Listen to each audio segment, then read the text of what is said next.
Iniulat na haharangan umano ng Chinese government ang anumang plano ng Pilipinas na magsagawa ng oil exploration sa West Philippine Sea dahil wala umanong karapatan ang Manila na magsagawa ng aktibidad sa loob ng teritoryo na pagmamay-ari ng China. Balak ng komunistang bansa na magpadala ng mga Coast Guard ships sa mga lugar na pinaniniwalaang mayaman sa oil at natural gas deposits sa West Philippine Sea upang maprotektahan umano ang kanilang mga resources. Sinabi ng tagapagsalita ng Foreign Affairs ng China na si Wang Wenbin na papayagan lamang ng kanilang gobyerno ang anumang pinaplanong paghahanap ng langis sa West Philippine Sea kapag nagkaroon ng kasunduan o Joint Exploration Agreement sa pagitan ng Beijing at Manila. Sinabi ni Wang Wenbin na handa umanong gumamit ng ang People's Liberation Army Navy at Coast Guard kung sakaling ipipilit ng gobyerno ng Pilipinas na magsagawa ng isang unilateral na aksyon sa West Philippine Sea. Iniulat ito matapos manawagan si Francis Tolentino sa DFA na maging maingat sa plano nitong pakikipag-usap sa China sa posibleng joint oil and gas exploration sa West Philippine Sea at nagbabala siya ng isang kasunduan ay maaaring humantong sa paglakas ng presensya ng China sa nasabing karagatan. Naglabas ng pahayag si Tolentino matapos sabihin ni Foreign Affairs Secretary na nakatakdang ipagpatuloy ng Pilipinas sa China ang mga pag-uusap tungkol sa isang joint exploration. Sinabi niya na baka patibong lang itong joint exploration tapos biglang agresibong papasok ang China sa West Philippine Sea dahil posibleng magpadala ng maraming barko ang China at sasabihin nilang mayroon na silang karapatan na mag-drill at magsagawa ng scientific marine research sa lugar. Idinagdag niya na baka mas tumindi pa ang kanilang mga ginagawang pang-aabuso at lalong lalakas ang kanilang presensya doon, ma-legitimize pa yung dating mali. At para kay Tolentino, dapat magdahan-dahan, maghunos dili dahil baka patibong lang ito. Sinabi rin na dapat kasama ang Senado sa mga talakayan ng dalawang bansa dahil maaaring extension ito ng ating foreign policy. Ngunit sinabi naman ng joint exploration talks sa China, ang panig ng Pilipinas ay gagabayan ng konstitusyon.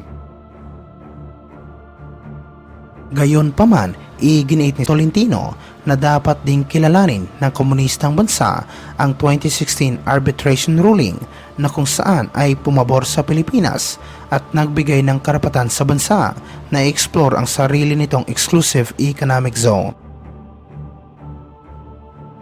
Samantala sa ibang aspeto naman, iniulat na hinarang at hinuli umano ng US Navy ang dalawang Chinese fishing vessel at sinabi na iligal umano ang presensya nito sa loob ng exclusive economic zone ng Pilipinas.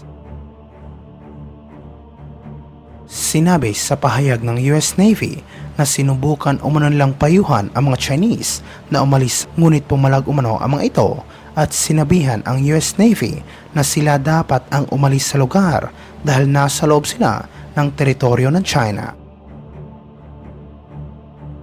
Pinagsabihan din umano ang US Navy na dapat silang sumunod sa international na batas at nagbanta na kung hindi ito aalis sa lugar ay mapipilitan silang tawagan ang Chinese Navy at Coast Guard. Ngunit hindi natinag ang US Navy at nag-deploy ito ng dalawang inflatable boat upang salakayin at hulihin ang mga Chinese. Agad namang pumalag ang Foreign Ministry ng China at sinabi na wala umanong karapatan ang US Navy na hulihin ang mga mangingisda nito. Ito ay sa gitna ng napaulat na presensya ng mga Chinese vessel sa mga pinagtatalunang lugar sa West Philippine Sea habang nangako naman ang Philippine Coast Guard na patuloy nilang ilalantad ang mga ginagawang agresibong aksyon ng China. Nauna nang nireport ng PCG ng dalawang barko nito ay patuloy na sinusundan, hinaharas at hinaharang ng mga barko ng Chinese Coast Guard sa mga ginagawa nitong resupply mission sa BRP Sierra Madre sa Ayungin Shoal. Ibinunyag din ng Western Command ng Armed Forces of the Philippines na namataan nito ang humigit kumulang 50 Chinese military at fishing vessel sa paligid ng Iroquois Reef at Sabina Shoal. Sinabi ni PCG Commodore J. Tariela, ang tagapagsalita para sa task force ng gobyerno sa West Philippine Sea, na 48 sa mga ito ay mga Chinese Maritime Militia vessel, 3 barko ng China Coast Guard at 2 barko mula sa People's Liberation Army Navy.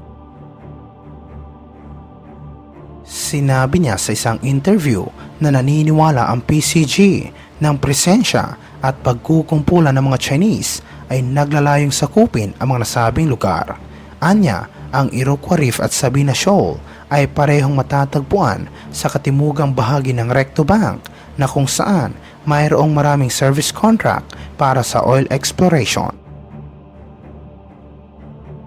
Sa kasalukuyan, ang estratehiya ng PCG ay ilantad ang mga agresibong aksyon ng China na kung saan sinabi ni Tariela na napaka-epektibo.